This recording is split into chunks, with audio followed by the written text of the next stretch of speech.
ಇವತ್ತಿನ ವಿಡಿಯೋದಲ್ಲಿ ಸಮ್ಮರಿಗೆ ಸೂಪರ್ ಆಗಿರುವಂತಹ ಮೊಸರನ್ನ ಅದು ಸ್ಪೆಷಲಾಗಿ ಹೇಗೆ ಮಾಡ್ಕೊಳ್ಳೋದು ಅಂತ ನೋಡೋಣ. ಒಗ್ಗರಣೆಗೆ ಫಸ್ಟು ಸಾಸಿವೆ ಬೇಕಾಗುತ್ತೆ, ಹಸಿಮೆಣಸಿನ್ಕಾಯಿ ಖಾರಕ್ಕೆ ತಕ್ಕಂಗೆ ನಿಮ್ಗೆ ಎಷ್ಟು ಬೇಕೋ ಅಷ್ಟು ಆ್ಯಡ್ ಮಾಡ್ಕೊಬಹುದು. ದ್ರಾಕ್ಷಿ, ಒಣ ದ್ರಾಕ್ಷಿ ತೊಗೋಬೇಕು, ಕಡಲೆಬೇಳೆ ಮತ್ತು ಗೋಡಂಬಿ, ಬ್ಯಾಡಗೆ ಮೆಣಸಿನ್ಕಾಯಿ, ಒಂದು ಮೀಡಿಯಮ್ ಸೈಜ್ ಆನಿಯನ್ ತೊಗೊಂಡಿದ್ದೀನಿ, ಅರ್ಧ ಲೀಟ್ರ್ ಮೊಸರಿಗೆ, ಕರ್ಬೇವಿನ ಸೊಪ್ಪು, ತುರಿದಿಟ್ಕೊಂಡಿರೋಂಥ ಶುಂಠಿ, ದಾಳಿಂಬೆ, ಅರ್ಧ ಲೀಟ್ರ್ ಮೊಸರಿದು, ಮತ್ತು ಇಲ್ಲಿ ದ್ರಾಕ್ಷಿನ ತೊಗೊಂಡಿದ್ದೀನಿ. ಇಷ್ಟು ಇಂಗ್ರೀಡಿಯೆಂಟ್ಸೂ ಬೇಕಾಗತ್ತೆ. ಸೊ ಫಸ್ಟು ಒಗ್ಗರಣೆಗೆ ನಾನಿಲ್ಲಿ ಸಾಸಿವೆನ ಬಳಸ್ತಾ ಇದ್ದೀನಿ. ಸಾಸಿವೆ ಸಿಡ್ದಾದ್ಮೇಲೆ ಕಡಲೆಬೇಳೆನ ಸಣ್ಣ ಉರಿಯಲ್ಲೇನೆ ಫ್ರೈ ಮಾಡ್ಕೊಳ್ಳಿ, ಇಲ್ಲ ಸೀದೋಗುತ್ತೆ. ಅದಾದಮೇಲೆ ಬ್ಯಾಡಗೆ ಮೆಣಸಿನ್ಕಾಯಿ 1 ಅಥವಾ 2 ನೀವು ಫ್ಲೇವರಿಗೆ ಹಾಕೋಬೋದು. ಅದಾದಮೇಲೆ ಹಸಿಮೆಣಸಿನ್ಕಾಯಿನ ಚೆನ್ನಾಗಿ ಎಣ್ಣೆಲೆ ಬಾಡಿಸೋದ್ರಿಂದ ಆ ಖಾರ ಎಣ್ಣೆಗೆ ಬಿಟ್ಕೊಳ್ಳುತ್ತೆ, ಆವಾಗ ಮೊಸರು ಮಿಕ್ಸ್ ಮಾಡಿದಾಗ ಫ್ಲೇವರ್ ಚೆನ್ನಾಗಿ ಬರುತ್ತೆ. ಇದಾದಮೇಲೆ ಸಣ್ಣದಾಗಿ ಹೆಚ್ಚಿಟ್ಕೊಂಡಿರುವಂತಹ ಗೋಡಂಬಿನ ಲೈಟಾಗಿ ಬ್ರೌನ್ ಆಗೋ ಥರ ಫ್ರೈ ಮಾಡ್ಕೊಂಡಾದ್ಮೇಲೆ ದ್ರಾಕ್ಷಿ ಹಾಕೊಬೇಕು. ದ್ರಾಕ್ಷಿ ಉಬ್ಬೋವರೆಗೂ ಫ್ರೈ ಮಾಡ್ಕೊಬೇಕು. ತುಂಬ ದೊಡ್ಡ ಉರಿಯಲ್ಲಿ ಇಟ್ಕೊಂಡ್ರೆ ಎಲ್ಲ ಸೀದೋಗುತ್ತೆ. ಸೊ ಮೀಡಿಯಮ್ ಟು ಲೋ ಫ್ಲೇಮಲ್ಲಿ ಇಟ್ಟೇ ಎಲ್ಲನೂ ಫ್ರೈ ಮಾಡ್ಕೊಳ್ಳಿ.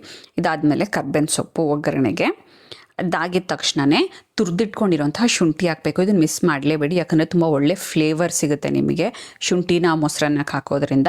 ಚೆನ್ನಾಗಿ ಒಂದು 30 ಸೆಕೆಂಡ್ ಇದನ್ನು ಫ್ರೈ ಮಾಡ್ಕೊಬೇಕು. ಫ್ರೈ ಆಗಿದ ತಕ್ಷಣ ನಾನು ಒಂದು ಮೀಡಿಯಮ್ ಸೈಜ್ದು ಆನಿಯನ್ನ ಸಣ್ಣದಾಗಿ ಹೆಚ್ಚಿಟ್ಕೊಂಡಿದ್ದೀನಿ. ನಿಮಗೆ ಉದ್ದಕ್ಕೆ ಬೇಕಂದ್ರೆ ಉದ್ದಕ್ಕೂ ಹಾಕೊಬೋದು, ಅದು ನಿಮ್ಮ ಪ್ರಿಫರೆನ್ಸಸ್.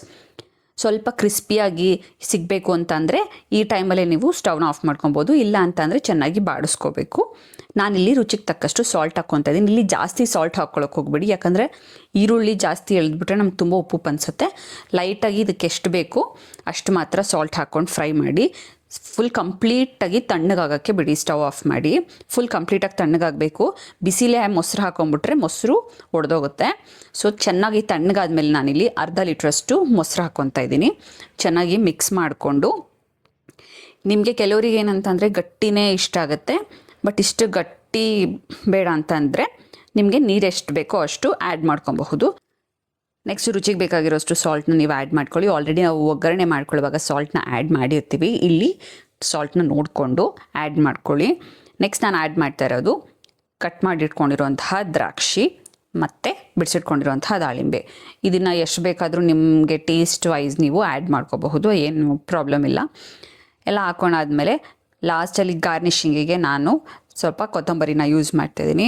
ಕೊತ್ತಂಬರಿ ಆ್ಯಡ್ ಮಾಡೋದ್ರಿಂದ ಒಳ್ಳೆ ಫ್ಲೇವರ್ಸ್ ಸಿಗುತ್ತೆ ಕರ್ಡ್ ರೈಸಿಗೆ.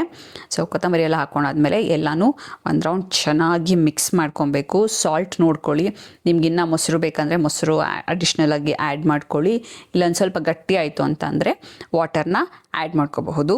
ಸೊ ಇದು ಸೂಪರ್ ಟೇಸ್ಟಿಯಾಗಿರುತ್ತೆ, ಸಖತ್ ರಿಚ್ ಫುಡ್ ಅಂತಲೇ ಹೇಳ್ಬೋದು. ಸಮ್ಮರ್ಗೆ ತುಂಬ ಒಳ್ಳೆ ಮೀಲ್. ಬಿಸಿ ಬಿಸಿ ಅನ್ನಕ್ಕೆ ಈ ಮೊಸರು ಒಗ್ಗರಣೆ ಅಥವಾ ಸ್ಪೆಷಲ್ ಕರ್ಡ್ ರೈಸ್ ತುಂಬ ಟೇಸ್ಟಾಗಿರುತ್ತೆ. ಟ್ರೈ ಮಾಡಿ. Thank you.